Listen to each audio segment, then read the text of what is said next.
Greetings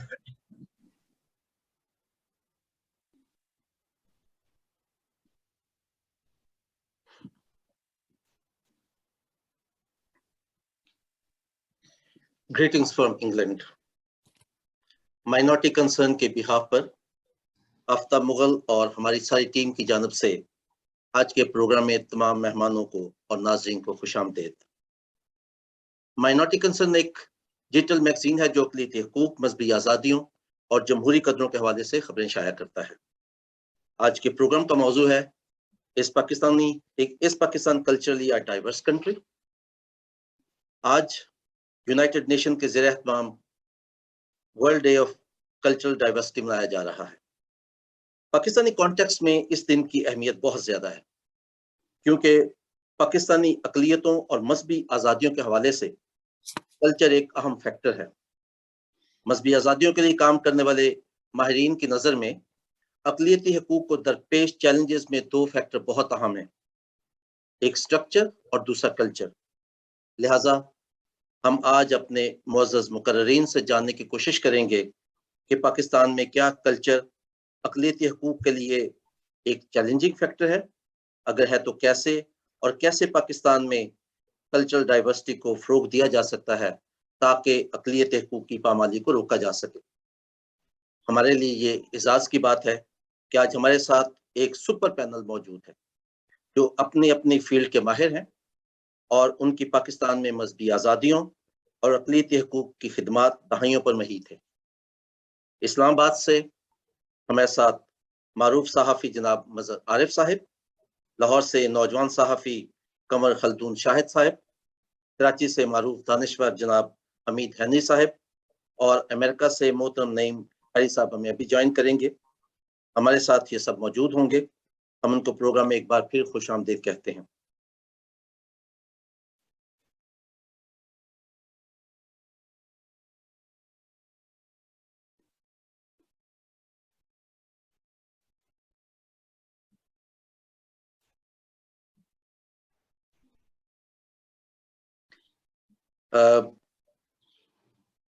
हम तमाम नाज़रीन को बताना चाहते हैं कि हमारा जो प्रोग्राम है वो माइनॉरिटी कंसर्न पाकिस्तान के फेसबुक पेज पर लाइव आप देख सकते हैं।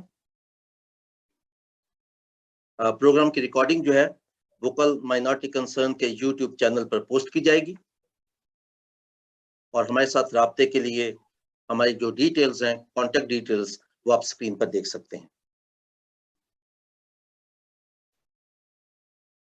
आज के प्रोग्राम की निज़ामत हमारी साथी मोहतरमा एस्टरदा साहिबा करेंगी जिन्होंने हमें गोजा से ज्वाइन किया है। आप एजुकेशनिस्ट होने के साथ साथ इंसानी हकूक़ की कारकुन और पॉलिटिकल एक्टिविस्ट भी हैं। यूनिवर्सिटी ऑफ सरे में एकेडमिक इंग्लिश की प्रोफेसर हैं। वो समझती हैं कि तालीम माशरती तब्दीली का एक अहम ज़रिया है, इसीलिए उन्होंने तालीम के फ़रोग़ को अपनी ज़िंदगी का बुनियादी मकसद बनाया हुआ है। अब मैं उनसे गुजारिश करूंगा कि वो प्रोग्राम को आगे बढ़ाएं। Over to you Esther. Thank you Aftab भाई। Good evening everyone. थोड़ा सा जो है जोग्राफियाई तब्दीली मेरे हिसाब से वाक़या हुई है कि मैं आज आपसे लंदन की बजाय गोजा से मुखातिब हूँ और ये तब्दीली बहुत ही अच्छी लग रही है। और आज हमारे पैनल में पाकिस्तान के 3 बड़े शहरों की नुमाइंदगी है। कराची से हमारे साथ हमीद अंडी साहब हैं, इस्लामाबाद से मज़हर आरिफ साहब और लाहौर से कुंवर ने हमें ज्वाइन किया, कुंवर खल्दून ने, और फिर ओवरसीज पाकिस्तानी की नुमाइंदगी नईम हैरी साहब की सूरत में होगी। मैं थोड़ा सा अपने पैनल का तारुफ करवाना अगर चाहूँ, वो थोड़े से वक्त में ये मुश्किल होगा, लेकिन चंद बातें। कुंवर खल्दून शाहिद जो है वो लाहौर से हमें ज्वाइन कर रहे हैं, जर्नलिस्ट हैं, कमेंटेटर हैं, पाकिस्तान के कॉरेस्पॉन्डेंट हैं डिप्लोमेट के लिए, द डिप्लोमेट के लिए, और एडिटर हैं फॉर 101 रिपोर्टर्स। इसकी तफसील वो खुद बताएंगे। मेरा इसमें थोड़ा सा एक्सपोजर महदूद है। उनका जो काम है वो गार्डियन में, इंडिपेंडेंट में, फॉरेन पॉलिसी में, बीबीसी में, स्पेक्टेटर में, Haaretz, if I am saying it pronouncing it properly, Arab News में, Daily Beast, Korean International, Le Monde Vox, MIT Technology Review और बहुत सारी और जो अखबारात हैं, पब्लिकेशंस हैं, उनमें फीचर हुआ है। और वो देखने से इतने पुराने नहीं लगते जितना लंबा उनका सफर है। कुंवर वेरी वेलकम। और उनके साथ हमीद अहमदी साहब ने हमें कराची से ज्वाइन किया है। bear with me a second. I had an updated some updated information Hamid Ahmadi साहब के बारे में कि एक तो मुझे ये भी पता चला सर कि आप प्रेसिडेंट फारूक लगारी के भी मजर आरिफ साहब, मजर आरिफ साहब, sorry for this mistake. या मजर आरिफ साहब ने हमें इस्लामाबाद से ज्वाइन किया है। जर्नलिस्ट हैं, मीडिया क्रिटिक हैं, राइटर हैं, रिसर्चर, और प्रेसिडेंट फारूक लगारी के आप उनको एडवाइजर भी रहे हैं। अगर जी लिंग्विस्टिक और कल्चरल राइट्स एक्टिविस्ट हैं, और इन्होंने एक सराइकी लोक सांझ के नाम से एक तंजीम तश्कील दी। 1984 से ये काम कर रही है, जो सराइकी लोगों के हकूक के लिए काम करती है।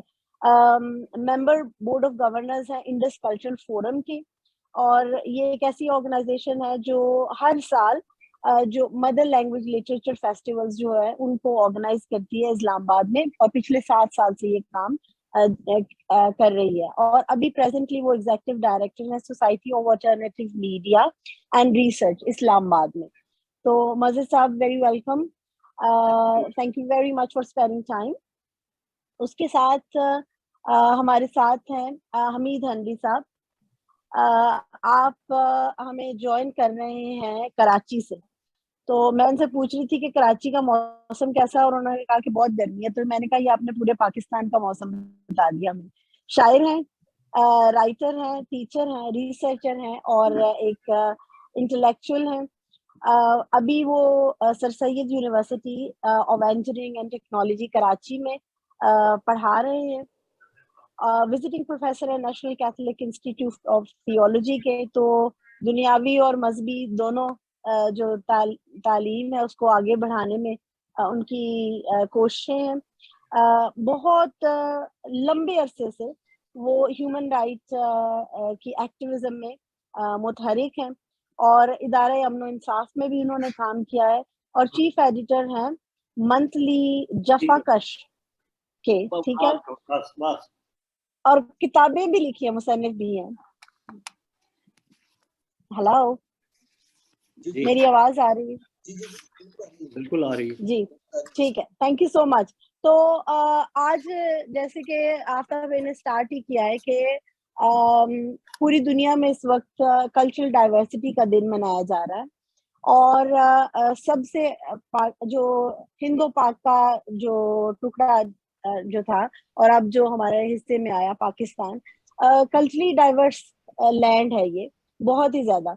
आप उसको सकाफत के लिहाज से कहें, म्यूजिक के लिहाज से कहें, खुराक खाने पीने के लिहाज से कहें, मजाक के लिहाज से कहें, लेकिन आज हम देखेंगे ये सारी चीजें मिलके हमारे कल्चर को बनाती है। इसलिए हम सिर्फ और सिर्फ रिलीजियस डाइवर्सिटी के बारे में या वो एथनिक या रिलीजियस माइनॉरिटीज के ऊपर कैसे असरअंदाज होता है इसके बारे में हम सिर्फ और सिर्फ बात नहीं करेंगे, बल्कि ओवरऑल कल्चर को देखेंगे कि कैसे वो बाइंडिंग फैक्टर हो सकता है, चाहे हमें बाकी थोड़े बहुत जो है डिफरेंसेस भी हो। तो स्टार्ट इसी से करेंगे कि पहले हम असेस करें कि आपकी नज़र में हमारी जो पाकिस्तान की जो सोसाइटी है, is it culturally diverse? Are we culturally diverse country? Are we culturally diverse society? We could start with Kunwar Khuldoon. क्या सोचते हैं आप? शुक्रिया, थैंक यू सो मच। मेरे ख्याल में जो एक होता है कल्चर, सकाफत, एक होती है हेरिटेज, विरसा। हमें विरासत में तो तनव्वो, डाइवर्सिटी मिली है, लेकिन पिछली 7 दहाइयों में हमने इस तनव्वो को खत्म करने की कोशिश की है। वो कोशिश आज भी जारी है। इसमें आप मिसाल के तौर पे हम बुनियादी तौर पर एक कसीरुल सकाफत, कसीरुल नस्ल, कसीरुल मतलब हर तरह से multi ethnic, multi religious, multi cultural एक सोसाइटी थे। लेकिन आजकल तनव्वुर को, डाइवर्सिटी को एक नेगेटिविटी, मनफी तौर पे देखा जा रहा है।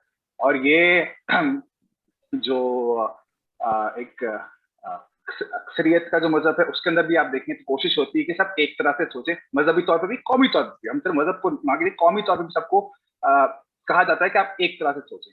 हालांकि जो बोलते हैं डाइवर्सिटी में स्ट्रेंथ होती है, ताकत होती है तनव्वुर में, कि आपको जो समझते हैं ना कि हम मुख्तलिफ तरीकों के तर्ज पे रह रहे हैं तो उससे शायद हम बट जाएंगे, उससे हम बटते नहीं हैं, हम इकट्ठे साथ चलते हैं, लेकिन हर एक का अपना अपना एक तौर तरीका होता है। तो सकाफत को हम जब जिक्र करते हैं, खासतौर पर जब बैरून मुल्क जिक्र करते हैं, तो हम सकाफत का मतलब समझते हैं रीता का आर्ट हो गया या खाना पीना हो गया, ये बहुत अहम आर्ट हो गया, या खाना पीना, मौसीकी साहब ने बताया, बहुत अहम सतून है सकाफत के। लेकिन सकाफत बुनियादी तौर पर बहुत सारी चीजों का एक मजमुआ होता है, जिसमें उठना बैठना, बातचीत, मुआशरती तौर पर हम किस तरह हैं, हम हमारी क्या अच्छी चीजें हैं, क्या बुरी चीजें हैं। सकाफत वैसे तो एक मुस्बत लफ्ज है, लेकिन उसमें मनफी चीजें भी आ जाती हैं। तो हम जब तक ये नहीं तस्लीम कर लेंगे कि हम हमारा जो विरसा है, हमारी जो हेरिटेज है, उसमें तनव्वुर हमें मिली है। बैनुल अक़वामी तौर पे आप देखिए, लोग कहते हैं कि जी हमें, क्योंकि इमिग्रेशन है तो हमें एक डाइवर्सिटी को एम्ब्रेस करना चाहिए, हमें मुख्तलिफ तरह की, हमारी तो पैदाइश ही डाइवर्सिटी में हुई है कि हमारी मुख्तलिफ एथनिसिटी, मुख्तलिफ सूबे, हर तरह से हम वो थे। लेकिन क्या हम अभी भी उतने ही डाइवर्स हैं जितना आज से 70 साल पहले थे? मेरा नहीं ख्याल। और उसकी वजह यह है कि जो सकाफत होती है वो एक कुछ साकिन चीज नहीं होती, वो मुतहर्रिक चीज होती है। हम ये कहें कि हम ये कह सकते हैं कि हमें आज से 100 साल पहले, 1000 साल पहले, 4-5 साल पहले इंडस वैली सिविलाइजेशन में चले जाएं, वो हम में से काफी लोग होंगे जो कहेंगे वो हमारी सकाफत का हिस्सा है। लेकिन ये कहना गलत नहीं होगा कि बेशतर लोग, और खासतौर पर जो हमारे हुक्मरान हैं, वो नहीं चाहते कि उस सकाफत का कोई जिक्र भी हो हमारे मुल्क की जो बयानी है उसके अंदर। तो जिस तरह हमारी जो सकाफत का इर्तिका हुआ है, वो एक तरह से वो मेरे ख्याल में इस तनव्वुर को कोशिश की जा रही है कि हम खत्म कर सकें। तो कि हमें इस चीज को चैलेंज करना चाहिए और हमारा जो डाइवर्सिटी है उसको सेलिब्रेट करना चाहिए। Thank you very much Kunwar. Reasons क्या है और कैसे इसको किया जा सकता है, इसमें बाद में बात करते हैं। पहले हम अमीद हेनरी साहब का इसके बारे में व्यू लेते हैं। Sir, how do you see Pakistani societies at a culturally diverse society? Yes, no, why so? मैं मुबारकबाद देता हूँ मिनॉरिटी कंसर्न के तमाम कारकुनों को, खासतौर पर आफ्ताब साहब को, कि उन्होंने एक अहम मौजू पर ये नशिस्त रखी है। और मैं इस बारे में बड़ा पुरुमीद हूँ कि वो आइंदा भी ऐसी गुफ्तगुओं का एहतमाम करते रहे। आज का जो मौजू है, मैं उसको एक हिस्टोरिकल पर्सपेक्टिव में देखना चाहता हूँ। और मेरा जो पर्सपेक्टिव है, शायद उससे कोई बात निकले। 1970 या 70 की दहाई में फैज साहब ने इस पे काम किया है काफी, कि पाकिस्तानी सकाफत को किस तरह समझा जाए। अब सकाफत जो है वो इंसान के रगो रेशे में सरायत है और उसका इजहार करती है। मसलन कहा जाता है कि जी मशरकी तहजीब ने हमेशा अपना इजहार पाया रक्स में, मौसीकी में, शायरी में। इसमें मशरकी तहजीब का इजहार हुआ। गोया हमारा जो तहजीबी इजहार है वो हमारे कल्चर से होता है सॉरी, चाहे वो मगरबी तहजीब हो या मशरकी। लेकिन आज हम जिस दुनिया में रह रहे हैं, जरा उसका हमें तज्जिया करना चाहिए। देखिए, डाइवर्सिटी का जो क्वेश्चन है उसकी जड़ें जो है वो कॉलोनियलिज्म में है। आपको समझना पड़ेगा कि कॉलोनियलिज्म से पहले, या जब लोगों ने, आप हिंदुस्तान की मिसाल लें, यहाँ पर डाइवर्सिटी उस वक्त पैदा हुई जब गैर मुल्की हमलावर यहाँ आए। उसके बाद कॉलोनियलिज्म का दौर है पूरी दुनिया में, जबकि डाइवर्सिटी पैदा हुई। उससे कबल हम देखते हैं कि जो स्टेट है, रियासत है, उसकी बुनियाद सिर्फ मजहब पर है। नेशनलिज्म बहुत बात की बातें हैं, और नेशनलिज्म के बाद जो कॉलोनियलिज्म है उसने जो कल्चर का क्वेश्चन है उसको सामने लेकर आई बाकायदगी से, डाइवर्सिटी का। अब आप देखें कि आज पाकिस्तान में एक डोमिनेंट कल्चर है आज ग्लोबलाइजेशन के तहत हम ना सिर्फ एक यूनिपोलर वर्ल्ड है, बल्कि एक यूनी कल्चर जो है वो भी प्रमोट किया जाता है। अच्छा, जब मैं यूनिपोलर वर्ल्ड की बात करता हूँ या यूनी कल्चर की बात करता हूँ, तो मेरे माने यह है कि मगरबी सकाफत जो है वो ग्लोबलाइजेशन के साए के नीचे आहिस्ता आहिस्ता हमारी दुनिया में आ रही है और ये एक डोमिनेंट कल्चर बनता जा रहा है। लेकिन मैं समझता हूँ कि अगर आज हमें सेलिब्रेट करना है डाइवर्सिटी को, तो वो ये है कि हम जरा सा थोड़ा सा ना जो पाकिस्तान के सब कल्चर हैं उसकी तरफ आए। सब कल्चर जो है उनको हम अमूमन नजरअंदाज कर देते हैं और जब हम सब कल्चर जो है हमारे उसको नजरअंदाज करते हैं तो बहुत अहम सवाल पैदा होते हैं। एक सवाल तो ह्यूमन राइट का है कि जब आप उस कल्चर को निग्लेक्ट करते हैं। दूसरा सवाल जो है वो है ताकत की तकसीम, कि एक रियासत में जो कौमी वसाइल है या जो ताकत है उसकी आप डिस्ट्रीब्यूशन कैसे कर रहे हैं। अब जब आप सेलिब्रेशन की बात करते हैं कि आप सेलिब्रेट करें, लेकिन आप फिर डोमिनेंट कल्चर को करते हैं। बहुत जरूरी है कि रियासत इस बात का एहतमाम करे कि जो सब कल्चर है हमारे यहाँ, पंजाब को देख लें, सराइकी जो है वो एक सब कल्चर है पंजाब के कल्चर का। बलूचिस्तान में देख लें, आपको कई सब कल्चर मिलेंगे, आपको मजहब में सब कल्चर मिलेंगे, आपको सरहद सूबा सरहद में, सिंध में। तो मेरे ख्याल में ग्लोबलाइजेशन के दौर में ये जरूरी है कि हम सब कल्चर के साथ जो ताकत का सवाल है, जो रीडिस्ट्रीब्यूशन ऑफ रिसोर्सेज है या रीडिस्ट्रीब्यूशन ऑफ पावर है, इस पर गौर करें। और दूसरा अहम है कि जब हम सब कल्चर को इग्नोर करते हैं तो इनफैक्ट हम उनके जो इंसानी हकूक हैं उससे थोड़ा सा सरफे नजर करते हैं।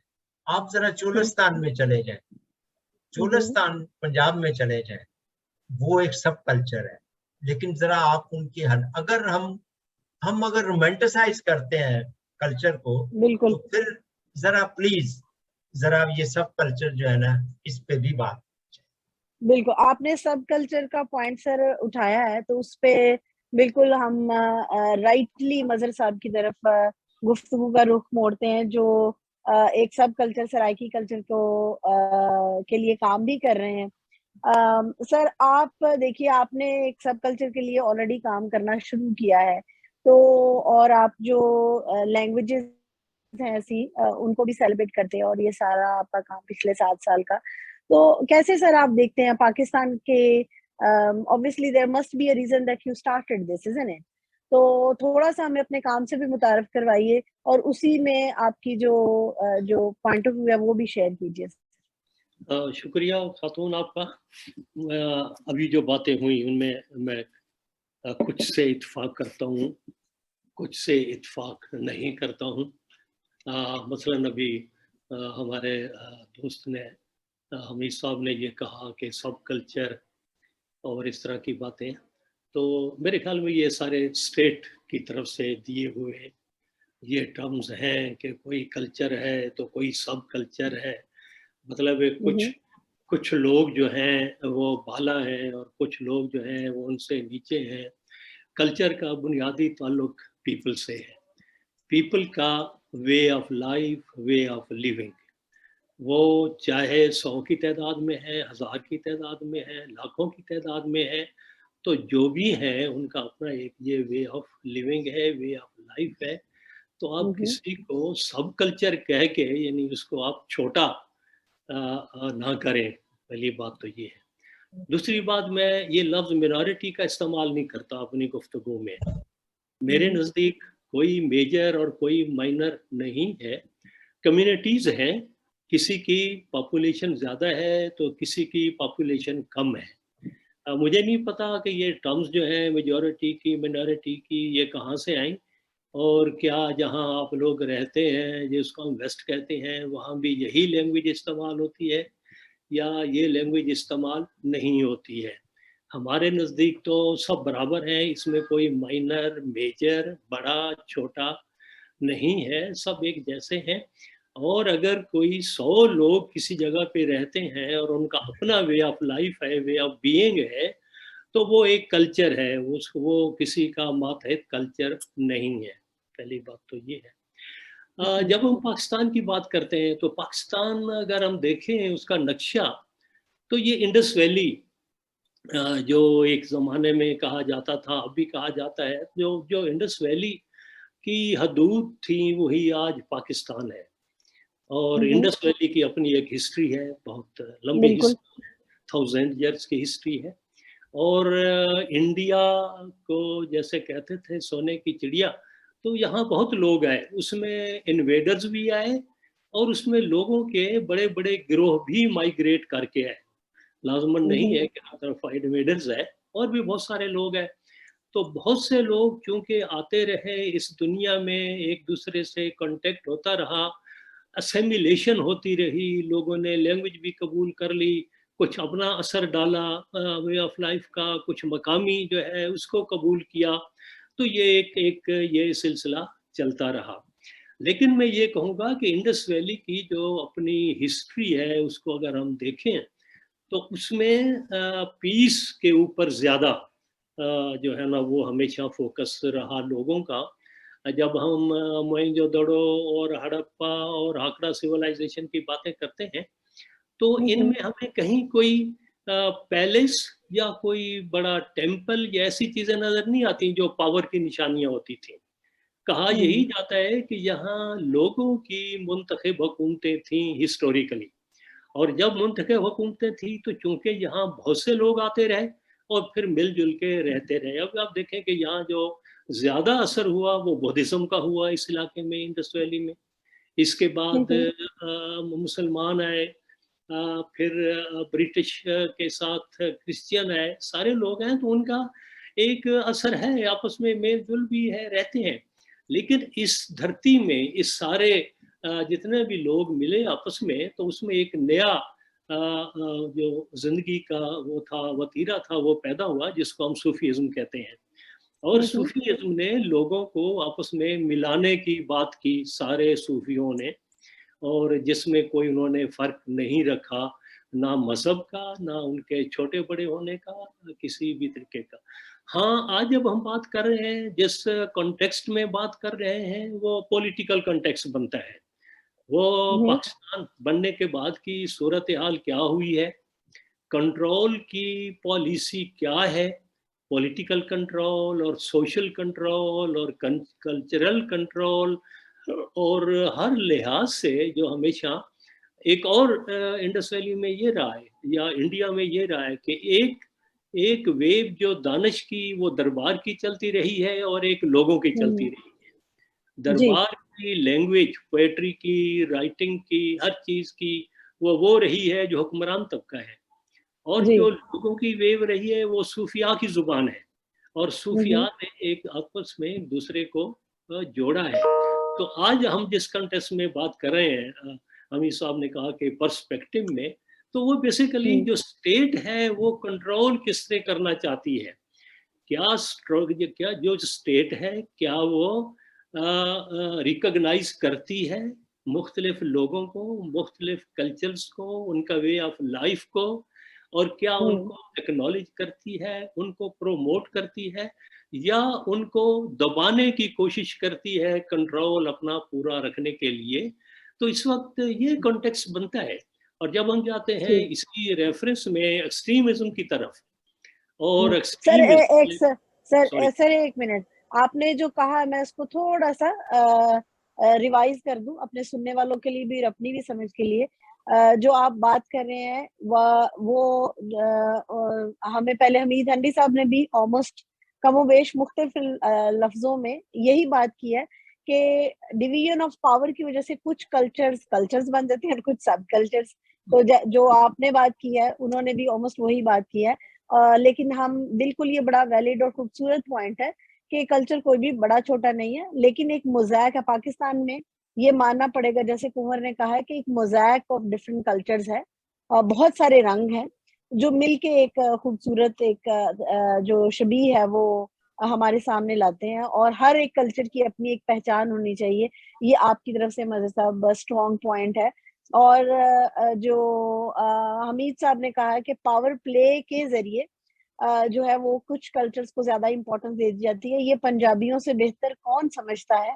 क्योंकि पाकिस्तान बनने के बाद जब पंजाबियों ने उर्दू बोलने की कोशिश की तो उसको गुलाबी उर्दू कहा गया था। तो सर इसको समझते हैं, ये सारी बातें जो है ये तो खातून जी, में ये जो आपने कहा ना जी। कि पंजाबियों से ज़्यादा कौन समझता है, तो मुझे तो मतलब जितनी हमदर्दी अपने पंजाबी दोस्तों से है कि जो पंजाबी को एक लैंग्वेज के तौर पे, एक कल्चर के तौर पे, अब पता है पंजाब के मेरी बात अगर लंबी ना हो जाए तो नहीं, नहीं, पंजाब आप ज़रूर सर बात करें, लेकिन अपनी बात में ये ज़रूर हमें बताएं कि हमारा कल्चर जो है फिर, जो ये छोटे और बड़े कल्चर, ये हमें क्या डिवाइड कर रहे हैं और ये एक दूसरे से पावर प्ले कर रहे हैं, या ये हमें यूनाइट करते हैं एज पाकिस्तानीज? चलो मैं वो बात तो दरमियान में छोड़ देता हूँ कि पंजाब की नहीं, नहीं, तकसीम आप बिल्कुल कीजिए। पंजाब की तकसीम से पंजाब के साथ हुआ क्या है, ये एक अलग जी, हादसा है बिल्कुल, कि जो बिल्कुल। पंजाब इस वक्त पाकिस्तान में है, उसका उसका लिटरेचर, उसका जो बाकी जितने भी इजहार होते हैं लोगों की शनाख्त के, वो किस तरीके से वो मतलब ये पीछे रह गए और उसके ऊपर तवज्जो नहीं। और इस बॉर्डर के जो उधर लोग हैं, इवन लिटरेचर जो है जो इंडियन पंजाब में प्रोड्यूस हो रहा है और जो पाकिस्तानी बिल्कुल, पंजाब में हो रहा है, तो लोग एक दूसरे को पढ़ भी नहीं सकते कि वो क्या लिख रहे हैं। तो ये एक वही बिल्कुल। इसमें जो पीछे पॉलिटिक्स आई है। इसी तरह जब हम मजीद पीछे चले जाएं, पाकिस्तान बनना और वो जो सारी सूरत हाल है जिससे ये मजहबी मसाइल पैदा हुए और जिनको आज हम भुगत रहे हैं, तो ये सारा बेसिकली इसमें जो पावर है, या मैं जिसको स्टेट कह रहा हूँ, ये उसकी तरफ से सारी चीज़ें जो हैं जिससे हमें एक मुस्तकिल एक फसाद की शक्ल पैदा कर दी गई है। लेकिन मैं ये आपने कहा कि हम इसके सोल्यूशन की तरफ तो बाद में आएंगे, लेकिन मैं फिर यही कहूँगा कि जिन इलाकों में सूफीज़्म की रिवायत ज़्यादा मजबूत है, वहाँ पे इस तरह के जो फ़र्क हैं या जो एक दूसरे के खिलाफ जो बहसेस हैं या एक दूसरे के हुँ, खिलाफ जो नफ़रत है, वो इतनी शदीद नहीं है। पंजाब में आप देखें कि क्रिश्चियन और मुसलमान बेशुमार गाँव में, बेशुमार शहरों में मिल के रह रहे हैं, और उनमें कोई इतना लंबा चौड़ा फसाद कभी भी इस लिहाज से नहीं हुआ था पहले। अभी की सूरत हाल और है। इसी तरह जी, जी, बिल्कुल। सिंध में हिंदू और सिंधीज जिस तरह मिलकर रह रहे थे और अभी रह रहे हैं, लेकिन वहाँ फसाद हुँ, जैसे पैदा करने की कोशिश की जाती है या पंजाब में कोशिश की जाती है, तो सूफी असर की वजह से वो इतनी कोशिशें कामयाब होती नहीं है। लोग आपस में हुँ, मिलजुल के रहते हैं और रह रहे हैं। और मैं अपनी बात को फिर दोहराऊंगा कि हमें सबको एक्नॉलेज करना है, सबको रिकॉग्नाइज करना है, और हम इसमें मैं तो अक़लियत का लफ्ज़ इस्तेमाल नहीं करता, ना मेजॉरिटी का ना हुँ, माइनॉरिटी का। सब लोग हैं और सब लोग रह रहे हैं, और हर किसी की अपनी अहमियत है। कम्युनिटी है, मुस्लिम कम्युनिटी हुँ। है और क्रिश्चियन कम्युनिटी है और हिंदू कम्युनिटी है। तो अगर हम इस तरह देखें तो मेरे ख्याल में ज़्यादा बेहतर है। शुक्रिया। पाकिस्तान में बिल्कुल, बहुत शुक्रिया सर। पाकिस्तान में इस वक़्त तो जिस तरह आपने मज़हब के हवाले से या ज़ुबान के हवाले से कहा है, वहाँ मैं सोचती हूँ कि एक और कम्युनिटी इस वक़्त जो है वो पहचानी जा सकती है। आधे लोग जो फ़न को प्यार करते हैं किसी भी लिहाज से, रंगों को, मौसीकी को, शायरी को, अल्फ़ाज़ की खूबसूरती को वो एन्जॉय करते हैं। और आधे लोग जो हैं, जो उनसे किनारा करना चाहते हैं और वो इनको मिटा देना चाहते हैं। तो मैं अभी पिछले दिनों माही हीर के मज़ार पर गई झंग में, तो वहाँ पर किसी ने सुशांत सिंह राजपूत का नाम लिखा हुआ था, लव यू सुशांत सिंह राजपूत। तो ये वो लोग हैं जो शायद मोहब्बत में ये एक अपनी कम्युनिटी है इनकी, और ये मोहब्बत में बंधे हुए हैं, ये मौसीकी को, फ़न को प्यार करने वाले लोग हैं जिन्होंने सरहद का भी ख्याल नहीं किया, और एक फ़नकार को वो एक मोहब्बत के मज़ार पे उसने उसका नाम लिखा हुआ। मुझे बड़ी प्यारी बात लगी। कुँवर इससे मैं पहले कि मैं आपकी तरफ आऊँ, ये हम नईम हैरी साहब को अ, वेलकम करेंगे। हाँ, नईम हैरी साहब को हम वेलकम करेंगे जो उन्होंने ज्वाइन किया। Sir, can you hear me? Yes, I can hear you. Okay जी एस्टर मजहर साहब कुछ जी आफताब भाई। ऐड अप करना चाहते थे। जी मजहर प्लीज। हाँ, मैं कहना ये चाहता था, इन्होंने माई हीर के उसका जो दिया है हवाला और लव की बात की, और उसमें देखें ये जो म्यूजिक है और जो रक्स जी है, जी ये बिल्कुल ये तो इंसान के अंदर है। वो छोटा बिल्कुल बच्चा भी नाचता है और सारा, इस पे आप जितनी पाबंदियां लगा लें, कहीं से भी कोई वो फतवे लाएं, कुछ करें, तो ये तो चलता रहता है और ये चलता रहेगा, और इसको आप रोक नहीं सकते किसी तरीके से भी। एक मैं दूसरी बात बताना चाहता हूँ, शायद दूसरे हमारे सामने है नहीं। इंडस रिवर पे जितनी कौमें रहती हैं, इसके दोनों किनारों पे, गिलगित बल्तिस्तान से लेके और सऊदी अरब तक, ये जो लोग जब रक्स करते हैं, तो इन रक्स का जो बुनियादी यानी उसके स्टेप्स हैं, वो सबके एक जैसे हैं। मैं खुद भी झूमर लगा लेता हूँ बड़ी आला, शायद आफ्ताब ने कभी देखी हो। तो वो सारों के जो स्टेप्स हैं वो एक जैसे हैं, अलबत्ता मुख्तलिफ जगहों पे लोगों ने थोड़ी थोड़ी उसमें कोई एक वेरिएशंस चक्कर लगा लेता है, कोई बैठ के ताली बजाता है, कोई ऊपर करके ताली बजाता है, लेकिन सबके वो जो स्टेप्स हैं, मतलब बुनियादी बात है दायरा, के सारों का रक्स दायरे में है। अब दायरे में क्या रक्स जो है वो हमें क्या बताता है? वो ये बताता है कि कोई बड़ा छोटा नहीं है, दायरे कहाँ से शुरू हो रहा है, कहाँ खत्म हो रहा है, सब लोग लीडर हैं और सब लोग उसमें शरीक हैं, और सब लोगों का एक दूसरे से आंख जो है वो कांटेक्ट है, आई कांटेक्ट है। तो ये दायरे का रक्स है, ये भी आपकी मोहब्बत को, आपकी जुड़त को और मजीद मजबूत बनाता है। बहुत खूबसूरत बात है। वैसे ये एक ऑब्जर्वेशन है कि ये तो यूरोप में भी है, ग्रीक कल्चर में दायरे का रक्स बिल्कुल है, तो ये तो फिर आप कह लें कि ये एक यूनिवर्सल फीलिंग होगी। बहुत शुक्रिया सर। तो यूरोप की बात करते हुए हम नईम हैरी साहब को वेलकम ऑलरेडी कह चुके हैं। सर, यूएसए से आपने हमें ज्वाइन किया है, हॉस्पिस चैपलन है, मास्टर ऑफ थियोलॉजी है, और आज के जो हमारा मौजू है उसके लिहाज से इन्होंने किताब तस्नीफ की है, अंडरस्टैंडिंग पाकिस्तानी कल्चर, और ये अमेज़न पर और बार्न्स एंड नोबल्स पर अवेलेबल है। Am I right sir? आप उसमें ऐड कर सकते हैं there is lack of information regarding that. So इनके फेवरेट टॉपिक्स में जो रिसर्च के हैं, inclusive church, and I found it very fascinating. Inclusive church, role of laity in the church and reforming church in the 21st century. तो sir ये बड़े आप inclusive church के बारे में और अपनी किताब के बारे में भी हमें थोड़ा सा तारुफ दीजिए, और हम अभी बात कर रहे हैं कि आपकी नज़र में अपनी किताब के हवाले से बताइए कि what have you explored in that regarding Pakistani culture in terms of diversity. अच्छा, मैं हॉस्पिटल में काफी देर मैंने बतौर चैपलन काम किया है और अभी मैं हॉस्पिस में हूँ। तो हॉस्पिटल में जो अमेरिकन कल्चर है, यहाँ पर डाइवर्सिटी की बहुत कदर है, बहुत अहमियत है। हॉस्पिटल में मैं क्योंकि पाकिस्तानी था, तो जब भी पाकिस्तानी पेशेंट हमारे पास आते तो वो मुझे भेजते थे कि आप जाएं और उनके कल्चर के मुताबिक उनको केयर दें। तो हम उनसे पूछते कि आपके कल्चरल कौन सी प्रेफरेंसेस हैं, कौन सी चीजें हैं जो आपके लिए अहम है। फिर उसमें कल्चर में जो रिलीजियस आपका आ जाता है, स्पिरिचुअलिटी आपकी है, वो सारी चीजें हम नोट करते थे ताकि उस शख्स को उसके कल्चर, उसके रिलीजन, उसकी स्पिरिचुअलिटी के मुताबिक उसे जो केयर है दी जाए। तो वो तमाम नोट्स कंप्यूटर में दर्ज होते हैं, और जो डॉक्टर और नर्सेज, सर्जन, जो भी सोशल वर्कर्स, वो नोट्स को पढ़ के फिर उसके मुताबिक उस पेशेंट को वो केयर प्रोवाइड की जाती है जो जिसकी जरूरत है। और ये जो किताब है, ये जो लोग अमेरिकन लोग मुझे सवाल पूछा करते थे कि पाकिस्तानी कल्चर, औरतें क्या हैं पाकिस्तानी सोसाइटी में, बच्चों का क्या है, तो मैं सारा ये लिखता रहता था। ये 100-150 सवाल बने। तो मेरे सुपरवाइजर ने कहा कि why don't you publish it. तो मैंने एक पब्लिशर को भेजी कि ये किताब है, तो उन्होंने कहा ठीक है, हम छाप देंगे। तो इस तरह ये किताब अभी जो पास्टरल केयर के डिपार्टमेंट्स हैं हॉस्पिटल्स में, बहुत सारे में पाकिस्तानी कल्चर को समझने के लिए वहां पर मौजूद है, और लोग इस किताब को पढ़ते हैं। तो यहाँ पर तो मैंने देखा कि हमारे यहाँ पर जो फर्क चीज है उसको ब्यूटी समझते हैं। अगर आपका कलर फर्क है, आपका रिलीजन फर्क है, द वे ऑफ थिंकिंग फर्क है, इट्स अ ब्यूटी।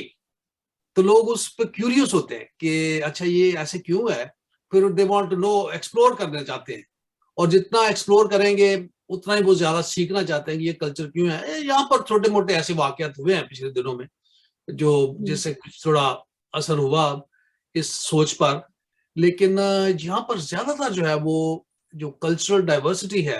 एक दफा मैं किसी पेशेंट को विजिट करने गया, वहां पर एक लड़की बैठी थी वॉलंटियर। तो उसने कहा आप कहाँ से? मैंने कहा मैं पाकिस्तान से। कहती हम ना जो ओलंपिक्स होते हैं ना पूरी दुनिया में, हम अमेरिका से मुख्तलिफ कल्चर के लोग लेके जाते हैं, तो would you like to join अस?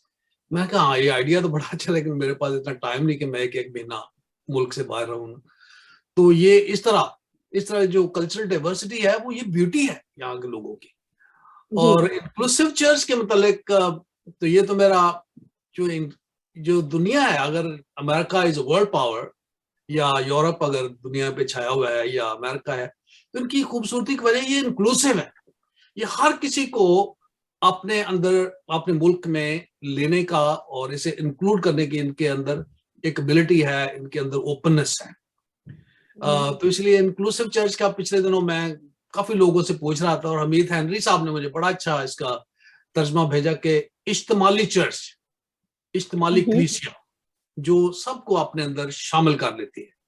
तो हमें दुनिया भी इसी तरह की चाहिए कि लोगों के कल्चरल या उसके रिलीजन या बिलीफ्स या उनके कास्ट एंड क्रीड से ऊपर होकर हम उनको सिर्फ बतौर इंसान देखें। और डाइवर्सिटी हमें इसी बात की दावत देती है कि हम उनको इंसानों के तौर पर देखें, रिलीजन की ऐनक से नहीं, या कल्चर की ऐनक से, या किसी और सोशल बिलीफ्स के ऐनक से, बल्कि सिर्फ इंसान का जो ग्लासेस है उसी से हम देखें। ये है। तो सर आप पे मैं मेरा एक सवाल तृष्णा रह गया है। आपने यूरोपियन कल्चर की बात की है कि जहां पर डाइवर्सिटी को ब्यूटी समझा जाता है, that we are together not despite of our differences but just because of our differences we are together. तो ये जो बात आपने की है ये, लेकिन as compare to Pakistani culture आपने उसमें क्या डिफरेंस पाया? इस पे मैं बिल्कुल आपसे आपकी टेक लेना चाहूंगी, और ये भी कि उसको कैसे प्रमोट किया जा सकता है। अभी हमारे पास टाइम थोड़ा सा कम है, इसलिए मैं कुंवर के पास वापस जाना चाहूंगी। कुंवर, सभी जो पार्टिसिपेंट्स हैं उनसे गुजारिश होगी कि अपनी टेक्स दीजिए कि जो कल्चर है वो हमें यूनाइट कर रहा है, नहीं कर रहा? अगर नहीं कर रहा तो कैसे इसको कल्चरल डाइवर्सिटी को एटलीस्ट पाकिस्तान में हम प्रमोट कर सकते हैं? जाहिर है अगर हम इस पर बात करें तो बहुत सारे घंटे दरकार है। मेरी दरखास्त होगी कि 1 या 2 प्रैक्टिकल स्टेप्स जो इज्तिमाई तौर पर या खानदानी तौर पर या पर्सनल शख्सी तौर पर हम कर सकें, तो उसके बारे में जरूर बताइए। जी, क्योंकि वक्त कम है तो मैं बड़ा मुख्तसर सा जवाब दूंगा। 2 स्टेप्स आपने पूछे मेरे ख्याल में। सबसे पहला स्टेप ये है कि पाकिस्तान में आप जो यहाँ की सच्ची तारीख है वो पढ़ाना शुरू करें कि यहाँ के जो लोग हैं वो कौन है, उनकी तारीख क्या है। वो तारीख 70 साल पहले 70 साल पहले नहीं शुरू हुई, या वो तारीख आप उनसे ना मुंसलिक करेंगे कि जो सिर्फ हमने इन्वेडर्स का जिक्र किया, हम जो सिर्फ आप मजहब के लिहाज से अपनी तारीख ना बनाए। हम मिसाल के तौर पर कल्चर की बात होती है तो हम तो इर्तुगरुल को अपना कल्चर बना लेते हैं कि सल्तनत उस्मानी हमारा कल्चर है, कभी वो हमारा कल्चर बन जाता है, कभी हम अरबों को अपना कल्चर बना लेते हैं, क्योंकि उसका और कोई वजह नहीं होती, क्योंकि उनका मजहब और यहाँ में जो अक्सरियत है उसका मजहब एक है। तो हम कल्चर के अंदर बहुत सारे पहलू होते हैं, बहुत सारे इंग्रेडिएंट्स होते हैं, उनमें मजाहिब होते हैं। एक मजहब से कल्चर नहीं होता, मजाहिब होते हैं। तो आप जब तक ये एक मोनोलिथिक नैरेटिव रहेगा स्टेट का कि जी ये आप उसको इस्लाम से आगे जाएंगे नहीं या उस तक महदूद रहेंगे, तो ये एक गलत बयानिया है। तो सच्ची तारीख कि पाकिस्तान कैसे बना और पाकिस्तान से पहले यहाँ पे क्या था, वो एक तारीख, एक तो वो आपको सही पढ़ानी चाहिए। पहला स्टेप तो ये है। दूसरा स्टेप ये है, और ये बड़ा आसान सा स्टेप है जो कि हर बंदा अपनी जो डेली रूटीन है उसमें कर सकता है, और ये आहिस्ता आहिस्ता इसमें कमी आती जा रही है। आप अगर इस वक्त जो मुल्क में जो सियासी बयानिए को देखें तो जिस हद तक पोलराइजेशन हो चुकी है और उसमें जिस लेवल की गुफ्तगू हो रही है सिर्फ सियासतदानों की तरफ से नहीं, आम लोगों की तरफ से, तो वो काफी शर्मनाक है। तो जो स्टेप कोई भी बंदा ले सकता है कि जो इख्तलाफ है, इख्तलाफ राय है, या जो भी तफरीक है लोगों में, जो लोगों को मुख्तलिफ बनाती है, उसको जैसे मैंने पहले कहा, उसको सेलिब्रेट करें। सेलिब्रेट नहीं भी कर सकते तो कम से कम रवादारी का इजहार जरूर करें कि अच्छा ये ऐसे सोचता है, ये ऐसे रहता है, ये ऐसे बोलता है, ये ऐसे पहनता है, और आपको वो कबूल नहीं भी है तो आप उसको तस्लीम जरूर करें कि वो बंदा ऐसे रहता है। हमारा मुल्क अनफॉर्चुनेटली, जो हम बार बार रिलीजन पे आ जाते हैं कि हम जो अकलियतें हैं उनको तो हमने एक तरह से साइडलाइन अनफॉर्चुनेटली किया ही हुआ है। जो मेजोरिटी के रिलीजन है उसको भी हमने फैसला कर दिया है कि कौन मुसलमान है और कौन नहीं है, और जो है मुसलमान उन्होंने किस फिरके को किस तरह मानना है। तो ये हमारी अनफॉर्चुनेटली हमारी एक हकीकत है जिसको हमें दुरुस्त करना है। सॉरी थोड़ा लंबा हो गया। नहीं, थैंक यू सो मच। बहुत अच्छी आपने historical accuracy should be promoted आपने कहा, और हमें इख्तिलाफ राय के लिए गुंजाइश निकालनी चाहिए, और अगर हम उसको फौरी एक्सेप्ट नहीं भी कर सकते तब भी इतना हमें मैनरिज्म डेवलप करना चाहिए, रवादारी डेवलप करनी चाहिए कि हम सुने तो सही दूसरे की बात, तो डायलॉग प्रमोट करने के लिए। जी सर, हमीद हैरी साहब के पास। सर सेम, आप सजेशंस दीजिए काइंडली। असल में ये इतना बड़ा मौजू है। मदर साहब ने बहुत जबरदस्त बातें की, कंवर साहब ने, हैरी साहब ने, और मैं नोट्स भी ले रहा था। तो ये इतना बड़ा मौजू है कि इसको समेटना ना बड़ा मुश्किल लग रहा है। तो मैं जरा आऊंगा सेलिब्रेट करने, ठीक है, कि आज मतलब कल्चरल डाइवर्सिटी की सेलिब्रेशन का दिन है। तो बड़ा अच्छा होता है कि मतलब जो हमारे मुल्क हैं वहां पर इस दिन को रियासत मनाती, ठीक है, जो हमारे डिफरेंट कल्चर हैं, टेलीविजन जो है, टीवी चैनल्स हैं, वो इसको थोड़ा सा प्रमोट करते और लोगों तक ये चीजें आती। मैं कोई एनालिसिस नहीं करना चाहता हूँ क्योंकि टाइम कम है। मैं सिर्फ ये चाहता हूँ कि देखें, हमें चीजों को ना एक पर्सपेक्टिव में देखने की जरूरत है। कल्चर जो है इंसानों को गुलाम भी बनाता है। जी। आप जरा सिंध में जाएं, भील कम्युनिटी में जाएं, कोली कम्युनिटी में जाएं, चोलस्तान में जाएं, कल्चर इंसानों को गुलाम भी बनाता है, लेकिन कल्चर इंसानों को आजाद भी करता है। ये दोनों चीजें हैं। जिस तरह मजहब जो है, मजहब इंसान को आजाद भी करता है और मजहब इंसान को गुलाम भी बनाता है कई मानों में। जो और ये हमें देखना पड़ेगा कहाँ पर है।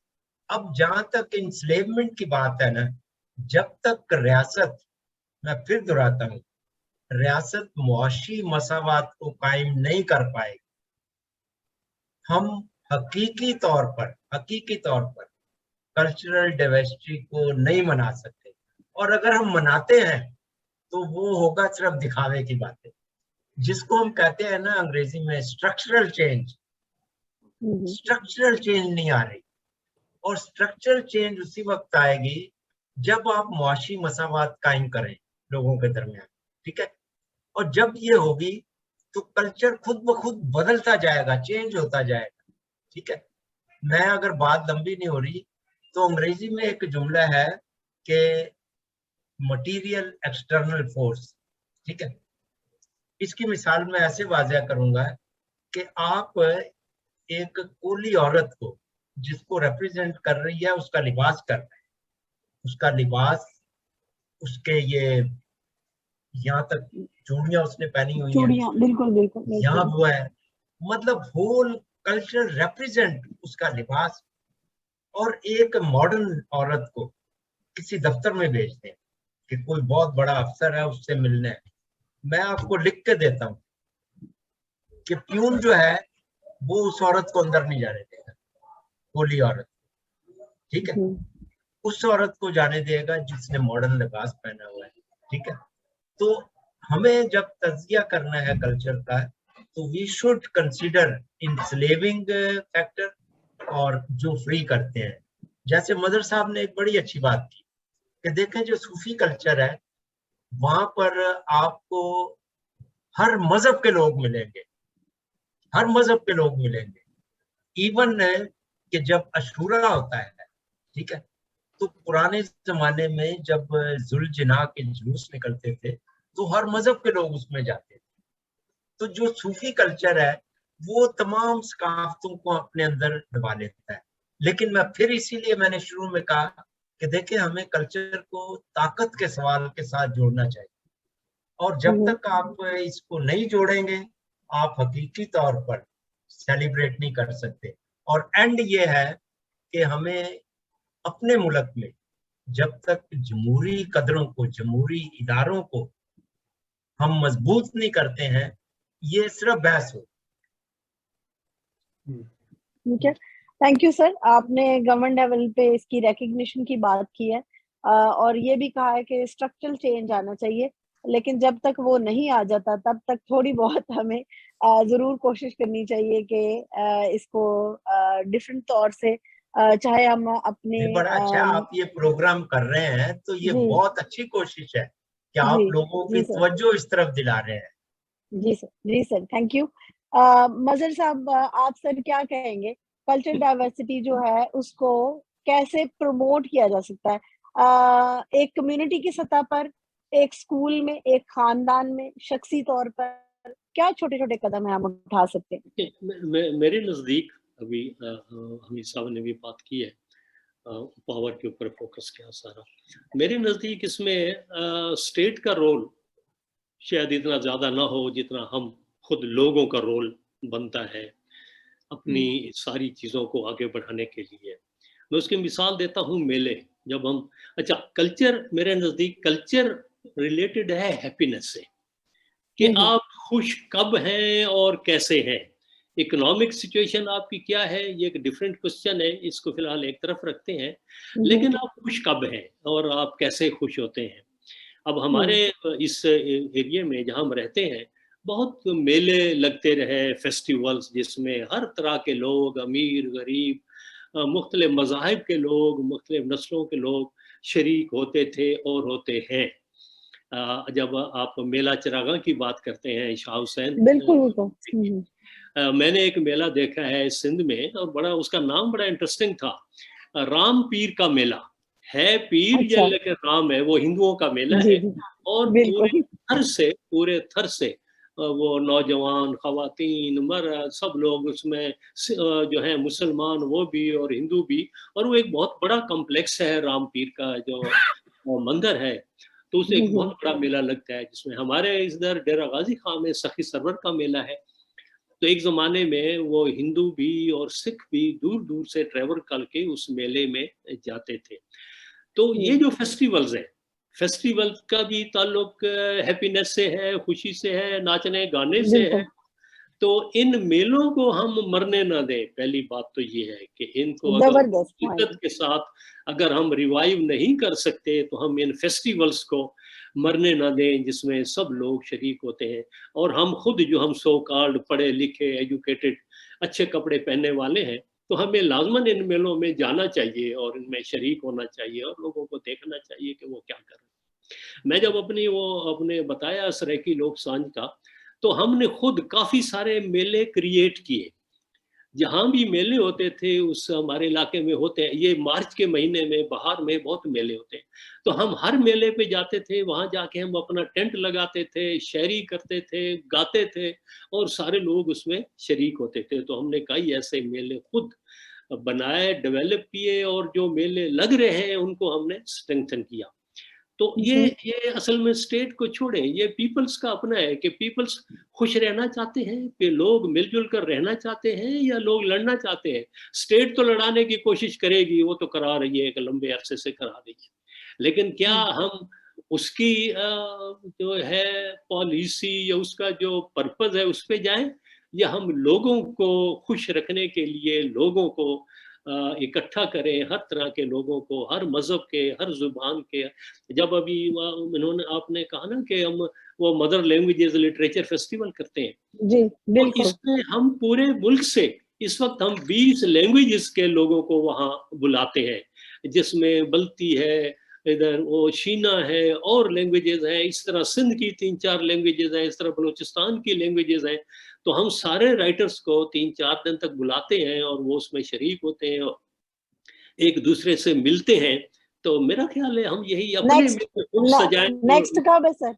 नेक्स्ट कब है ये सर? फरवरी में होता है हमारे फोरम से बताइएगा जरा कि कब ये होता है।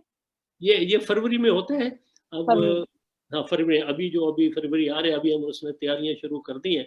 तो ये जो मदर लैंग्वेज डे मनाया जाता है ना यूएनओ की तरफ से, तो हम उस डे के ऊपर या उससे आगे पीछे करके जो भी सैटरडे संडे होते हैं उसके ऊपर करते हैं। और उसमें पूरे मुल्क से राइटर्स जो हैं, पोएट्स हैं, दूसरे हैं, वो आते हैं। फिर उसमें ये एक म्यूजिक का प्रोग्राम भी होता है जिसमें सारी जुबानों के जो म्यूजिक है वो उसमें आते हैं। मुशायरा होता है जिसमें सारी जुबानों के लोग वो अपने अपने नज़में पढ़ते हैं, चाहे सामने वाला समझ रहा है या नहीं समझ रहा, लेकिन वो पढ़ते हैं। तो ये हमें अपने मेले, अपने ये फंक्शन, अपने आप को जोड़ने के लिए ये काम हमने खुद करना है। स्टेट तो अभी तक इसमें है कि लोगों को और कैसे तकसीम किया जाए। तो मैं तो यही श्योर सर, बिल्कुल, थैंक यू सो मच। ये बड़ा ही मैं कहती हूँ आप प्रैक्टिकली ऑप्टिमिज्म जो है आपका जो नजरिया है, ये हम सर हमीद हेनरी की बात को टोटल डिसरिगार्ड नहीं कर सकते, लेकिन ये भी एक हकीकत है कि जब हुकूमत कुछ नहीं कर रही तो हमने तो कुछ करना ही है। वो हेनरी साहब एक और लेवल पे बात कर रहे हैं। जी बिल्कुल बिल्कुल बिल्कुल, मैं वही कह रही हूँ कि उसको हम डिसरिगार्ड नहीं, मैं बात को समेट रही हूँ दोनों की बात को अपने सुनने वालों के लिए कि वो एक अलग, मैं उनको सपोर्ट कर रहा हूँ, मैं उनको जी सर, बिल्कुल सर, बातें बहुत अच्छी हैं, उन्होंने बहुत शानदार बातें की हैं। लेकिन मैं ये कह रहा हूँ कि हम ये दोनों स्टेट को भी हम अगर कुछ कर सकते हैं तो ठीक, नहीं तो जो पीपल्स लेवल है वो भी है। लेकिन पाकिस्तान में एक बात आप मेरे ज़हन में रखें, फिलहाल जो स्टेट है वो एंटी पीपल है। जी ठीक है सर। कब होगी इसका मुझे नहीं पता। सर डेरा गाजी खान की आपने बात की है, मैं अभी मुझे मौका मिला, मैं पिछले 3 माह से किसी खानदानी मसरूफियत की वजह पाकिस्तान में हूँ, तो मुझे गाजी यूनिवर्सिटी से एक इनविटेशन आया और मुझे मौका मिला कि वहां मैं बात कर सकूं कि आर्ट एंड कल्चर ये फारग वक्त का एक मशगला है या ये जिंदगी के लिए एक अमरे नागुज़ीर है। ये मेरा टॉपिक था और बुलाया उन्होंने मुझे इसलिए था कि मैं छोटा सा इसको आफ्ताब भाई आपकी इजाजत से 1 मिनट शेयर कर सकती हूँ। मैं पाकिस्तान हाई कमीशन के साथ अभी पाकिस्तानी आर्ट एंड कल्चर की 75 साला जो तकरीबात हो रही हैं पाकिस्तान डे के हवाले से, वहां पर एक तो एम्पावरिस्तान का इंग्लैंड में वो मंसूबा चल रहा है जिसमें हम सेंट्रल लंदन में चूल्हा बनाना सिखाएंगे, जो हमारी तहजीब का एक हिस्सा है और बहुत सारी तहजीबों को जोड़ता है। तो ये एक इंटरेस्टिंग चीज है, एम्पावरिस्तान के नाम से उसको गूगल भी किया जा सकता है। और दूसरा जो मैं पाकिस्तान हाई कमीशन के साथ अपनी जाती हैसियत में और 1-2 ऑर्गेनाइजेशन जिनकी मैं मेंबर थी उनको मैंने कॉल अपॉन किया सपोर्ट के लिए, and I wanted to promote Pakistani जो शायरी है, जुबान है, म्यूजिक है, खासतौर पे 60s 70s का जो म्यूजिक है। मेरा एक पब्लिश्ड आर्टिकल भी है जिसमें मैंने ये शेयर किया है कि मेरे वालिद साहब की जब डेथ हो गई थी तो पाकिस्तान रेड जोन में था and I couldn't travel to Pakistan, and then उसमें जो पाकिस्तान की शायरी और पुराना जो म्यूजिक था वो मुझे ऐसे लगा कि पाकिस्तान ने आके खुद मुझे गले लगा लिया। I couldn't travel but Pakistan travel to me through that music, that culture. तो उस लिहाज से मैं पाकिस्तानी कल्चर को प्रमोट करने के लिए अभी मैंने ये एक पिटीशन स्टार्ट किया है कि वहीद मुराद का एक मुजस्मा जब मैडम टुसाउस में किया जाए, तो अगर कोई सुनने वाले इसको सर्च कर सकते हैं, I would really like that support, add Waheed Murad to Madame Tussauds. अगर आप ये करें तो वो आ जाएगा और 20,000 जो सिग्नेचर है उसके बाद इसको ऐड कर लिया जाएगा। ये मैडम टुसाउस ने हमारे साथ जो है वो किया, तो दैट इज वन पार्ट के दुनिया को भी दिखाया जाए। और art and culture is not only just for our enjoyment, it's also to give a message on world stage कि पाकिस्तानी लोग मौसीकी को, रंग को, शायरी को प्यार करने वाले लोग हैं, हम भी नॉर्मल लोग हैं, ठीक है। तो ये एक बात। सर नईम आपकी तरफ में आऊंगी। सर क्या आपने बुक लिखी है मैंने आपसे कहा था एक सवाल तिश्ना रह गया अपने उसको पाकिस्तानी कल्चर के साथ। हमें नहीं बताया, आपने बताया कि यूरोप में इसको बहुत मतलब अप्रिशिएट किया जाता है। तो पाकिस्तानी कल्चर के हवाले से आपका क्या क्या उसे कहते हैं ऑब्जर्वेशन है, और आप क्या सजेशन देंगे, how could we promote cultural diversity in Pakistan, practical steps, couple of more? जब मैं पाकिस्तान में था तो जब भी मैं ट्रैवल करता था तो जो रोड्स के साथ साथ जो दरगाहें या मज़ार आते थे ना, तो हम वहां रुकते थे।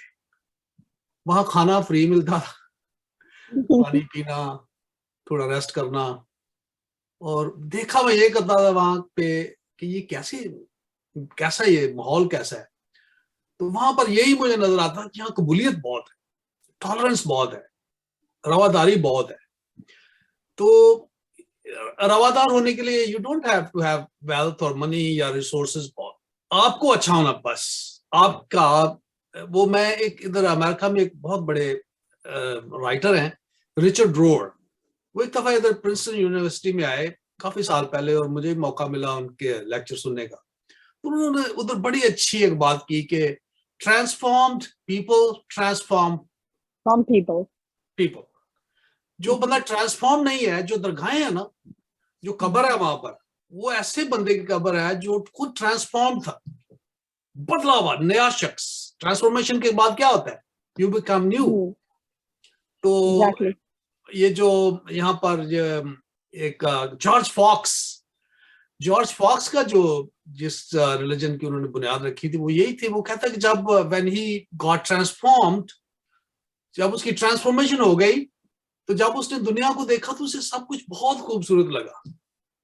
तो जब तक आप ट्रांसफॉर्म नहीं है, आपको हर चीज आपको बुरी लगती दुनिया की। लेकिन जब तक आप ट्रांसफॉर्म नहीं होते, उस वक्त तक आपको दुनिया अच्छी नहीं लगती। ट्रांसफॉर्मेशन के बाद यू बिकम अ सूफी, आप सूफी बन जाते, दरवेश बन जाते। आपको हर इंसान, चाहे वो काला है, ब्राउन है, पीला है, जिस तरह भी उसका रंग है, आपको प्यारा लगे। और सूफीज के जो कब्रें हैं वहां पर ऐसे लोग बैठे होते हैं। तो ये कि सबसे पहले हमारे पाकिस्तान में, जो मैं अक्सर अमेरिकन को इधर बताता हूँ और जो मुस्लिम हमारे दोस्त हैं, मैं कहता हूँ अगर आप इस्लाम फैलाना चाहते हैं यूरोप में, आप सूफीज्म को लेके आए इधर, देखना लोग सारे पीछे लगे। क्योंकि सूफीज्म जो है ना, वो सबको अपने अंदर समेट लेता है। तो जो ऑर्गेनाइज्ड रिलीजन है, जो इस्लाम है या क्रिश्चियनिटी है, उनका प्रॉब्लम ये है कि वो इंक्लूसिव नहीं होते। वो दूसरे बंदे को चेंज करने के चक्कर में होते हैं कि इसको चेंज करो, मैंने चेंज होना। लेकिन जब इंक्लूसिविटी होती है तो आप दोनों चेंज हो रहे होते हैं, आप दोनों टॉलरेंट होते हैं, आप दोनों ओपन होते हैं, आप दोनों एक एक्सेप्टिंग स्पिरिट होती है आपके अंदर। तो पाकिस्तान में कुछ भी करने की जरूरत नहीं कि आप सिर्फ हर रोज अगर किसी को ट्रांसफॉर्मेशन अपनी जिंदगी से दे दें सबक कि you are, everybody can see that you are a transformed person, तो आपका मैसेज खुद ही बगैर अल्फाज के पहुंचता जाएगा। तो पाकिस्तान की पूरी सोसाइटी को ट्रांसफॉर्म होने की जरूरत है। पूरी एक बंदे की पूरी सोसाइटी को नया करने की जरूरत है।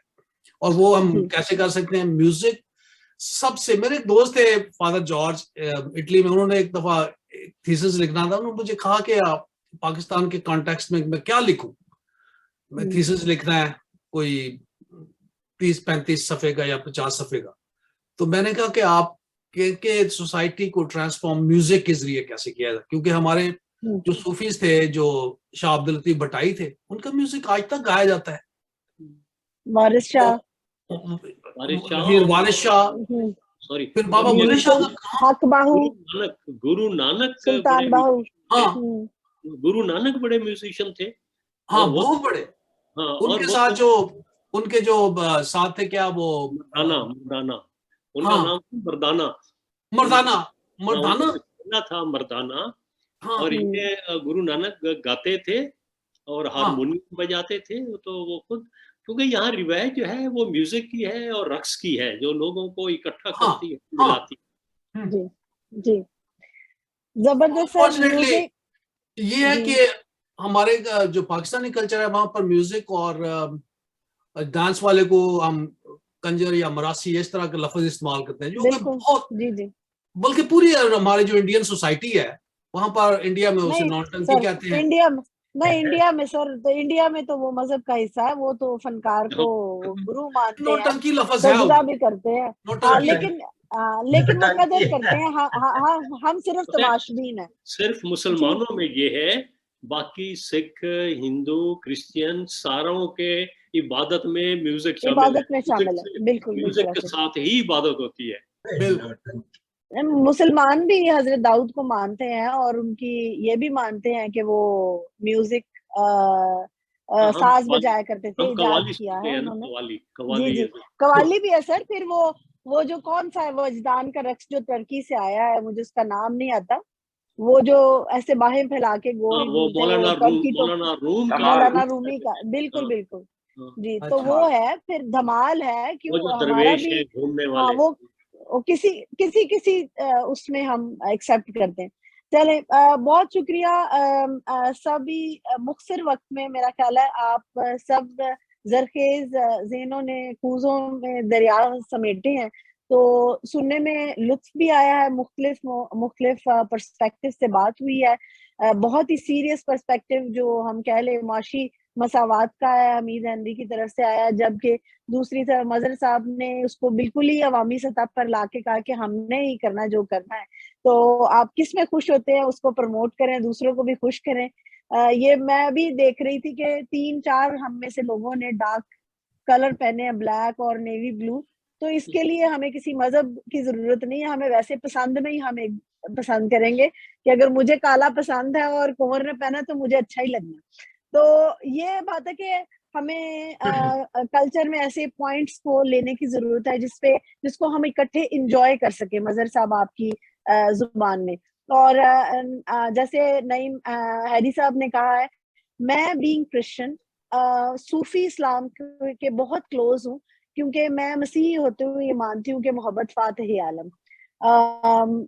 मसीहत में खुदा का एक नाम है मोहब्बत। तो हम मैंने पहली जो आयत बाइबल की सीखी थी वो खुदा मोहब्बत है सीखा था, और मैं बिल्कुल इस पर यकीन रखती हूँ।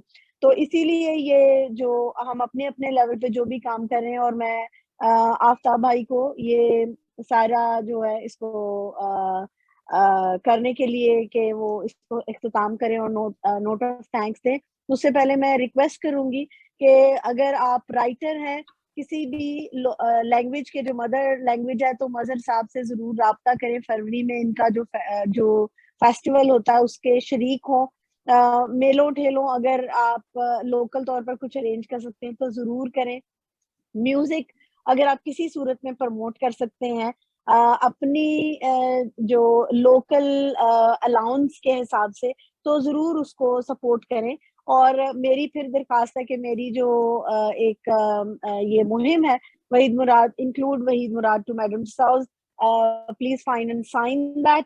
और उसके साथ हम अपने कल्चर को ये जरूर सोच लें, जिस तरह नईम हैरी साहब ने कहा है कि हम दूसरों को ओपन रखें अपने दिल को और सुने। कुंवर ने भी यही कहा है कि एटलीस्ट सुने और डायलॉग जो है उसको प्रमोट करें।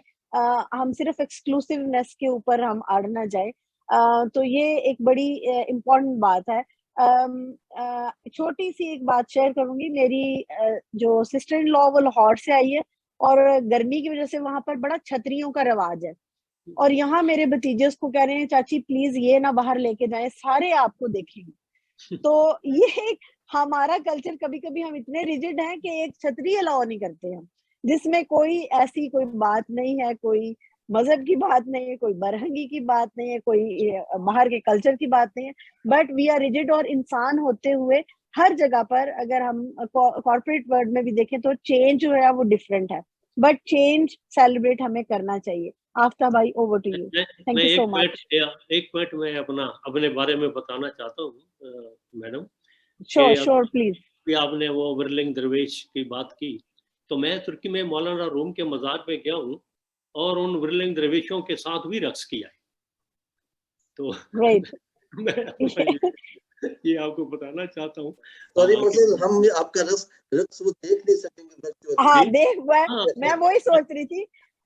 मैं सोच रही थी कि आखिर में आफ्ताब भाई, मैं सोच रही थी कि आखिर में कोई ना कोई किसी से, जिस तरह हमीद साहब से एक शेर तो जरूर सुना जाता, लेकिन मजहर साहब का रक्स जो है वो हमें किसी अगले प्रोग्राम में ऐड करना पड़ेगा। वो मैं आपको कोई अपना कोई अगर वीडियो है तो वो मैं भेज दूंगा अगर मेरे पास Wonderful. हो। Great. Sure sure. Great. Great. Thank you, Mazhar. जी, ये नौजवान ने बहुत अच्छी बातें की हैं, कंवर ने, कंवर नाम है ना, कंवर खुल्दून, कंवर खल्दून शाहिद साहब। ये माशाल्लाह बहुत अच्छा है, लगता है बहुत पढ़ते हैं और डिफरेंट पढ़ते हैं, वो नहीं पढ़ते जो यूनिवर्सिटियों में पढ़ाया जा रहा है, तो ये अपना पढ़ते हैं, बहुत अच्छा करते हैं, अपना लिखते हैं, अपना पढ़ते हैं, दैट्स गुड।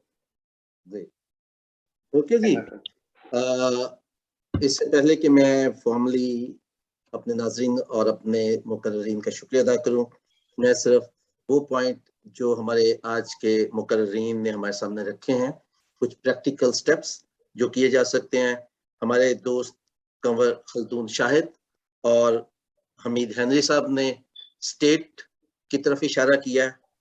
उन्होंने मशवरा दिया कि इंसानों की तारीख हमें पढ़ाई जाए, लिखी जाए, ना कि एक मजहब या एक खित्ते की तारीख।